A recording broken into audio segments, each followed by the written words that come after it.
50 blades of grass, getting all the dirt. As you know, twice a year we close the course for 2 weeks to handle the much needed maintenance on the course. There are many questions that people have, so why don't we talk to John and ask him about the process? Good morning, John. Thanks for taking the time to give us an update on what's happening on the golf course. Morning, And Jim. I know we had a successful 2 weeks of maintenance, which is really important to make the course look beautiful during the spring and fall times. Why don't you share with me some of the highlights that took place over the last 2 weeks during the shutdown? Well, during the process, we had Aspect Landscape out here at the same time, starting the project on the practice green surface renovation, the chipping green Okay. slope, as we were doing the aerification process. We did run into a little heat, so things were delayed one day. I think we were in the 90s the previous week, and we actually had a day over 100 the weekend. So we delayed the aerification, as did the contractor delayed the work on the chipping green, just because of that heat, a little less stress to start the next day. So we focused on obviously the primary surfaces, greens, 9 holes one day. We started tees and fairways that same day. Okay. The aerification process. And then our thatching operation as well, just hand thatchers and then a tractor thatcher that just went through and just thinned out some of these thick turf areas, these older turf areas that it'll be a common practice here just because of the confluence of turfs that we have out here, um, just to make the aerification and the seeding a lot easier. So I think overall it went pretty smooth. Mhm.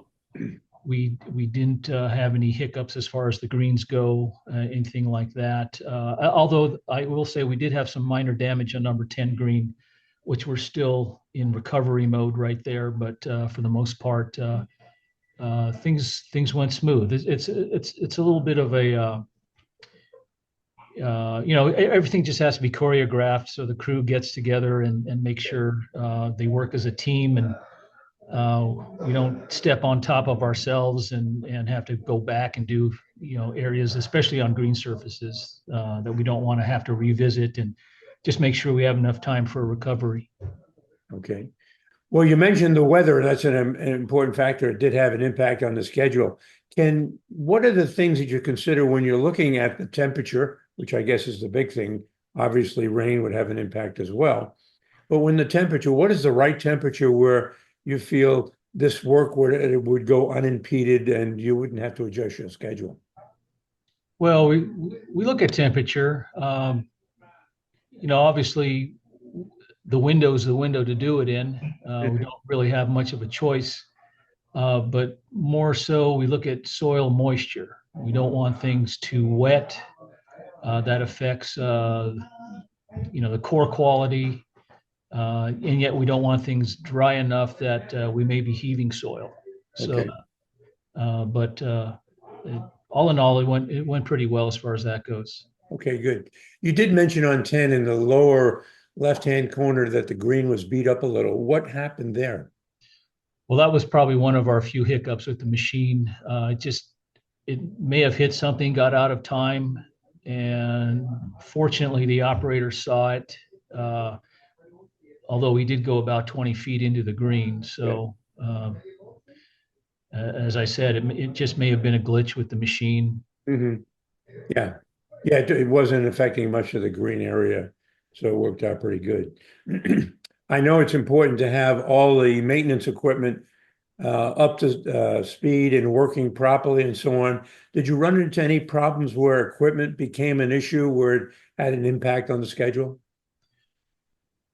Not really. We did, the mechanic, we all kind of pitch in and make sure all the equipment's ready several weeks before. Hmm. All the tines are ordered, backup tines are ordered. The machines are serviced when they come back in. Tines are cleaned off for the next day. So not too bad. The only thing we did have, which was kind of major, was one of the seeders went down. One of our drill seeders went down. Right. We managed to finish up though with the smaller seeder. It just took a little longer. So Okay. I think all in all, because we're we have to keep in mind that we're still grooming the golf course as this process is going on. We Mhm. still have to mow, we still have to maintain heights, otherwise things would be 5 inches tall out there. So Yes. um, so the mechanic was busy with his normal routine servicing and adjusting of equipment and the airification equipment. Okay. So if you could just spend a minute just explaining to the members, what are the three basic pieces of equipment that you're using during this process? And go into a little more detail. We have on our greens, we have just the smaller aerifiers. They're called the Toro 648. We have 5/8 tines on them, hollow core tines with 2 inch spacing on the pattern. Then we have Oh, just to interject. So that really is the device that punches the holes in the green. And I guess the thinner tines make it repair itself much quicker. Is that? right. Again, our focus on these greens is obviously organic matter Mhm. displacement, work on that. We don't want to go too much larger again, pending weather as far as recovery time. Okay. And then the larger machines on the fairways and tees, which is were tractor driven uh, pieces of equipment. Again, we have a Toro 864. Okay. That And that's the equipment that punches the holes in the fairway as it's displayed behind you. You get right, the result of that. Okay. right. Okay. And Uh, then you talked a little bit about the seating.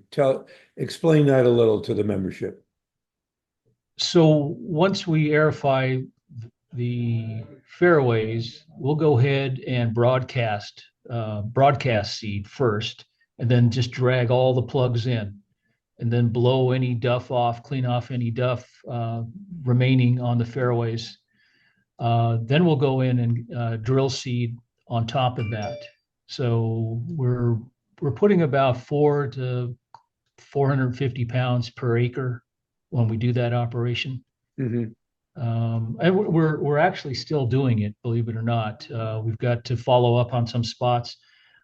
As you know, we've got Bermuda areas here, and that impedes some of the ryegrass from coming up. But that's just the history of the course here.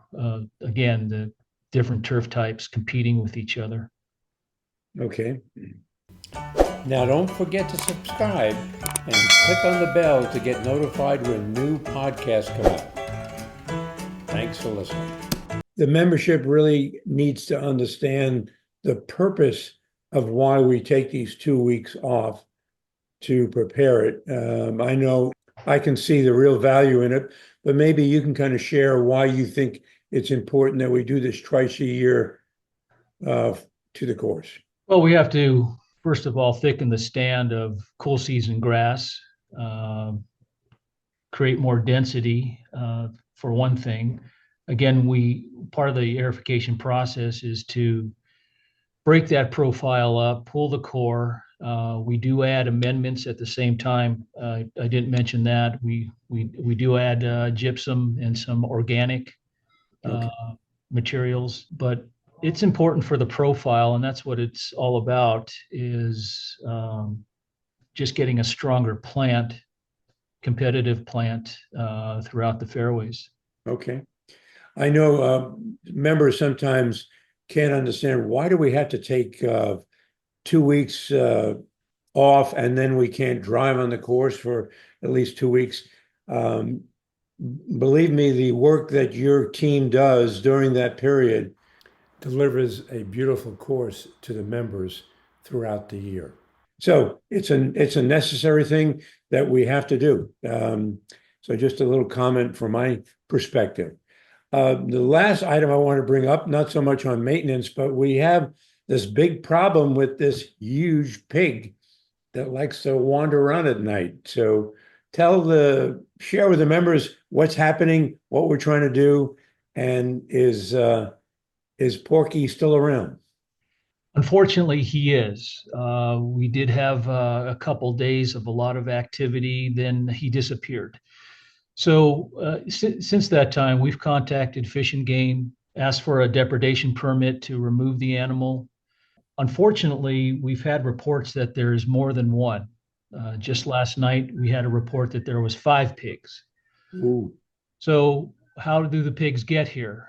They get lost and they can't find their way out from where they come in. So they'll hit the golf course. They might hit the neighboring area and then come right back in.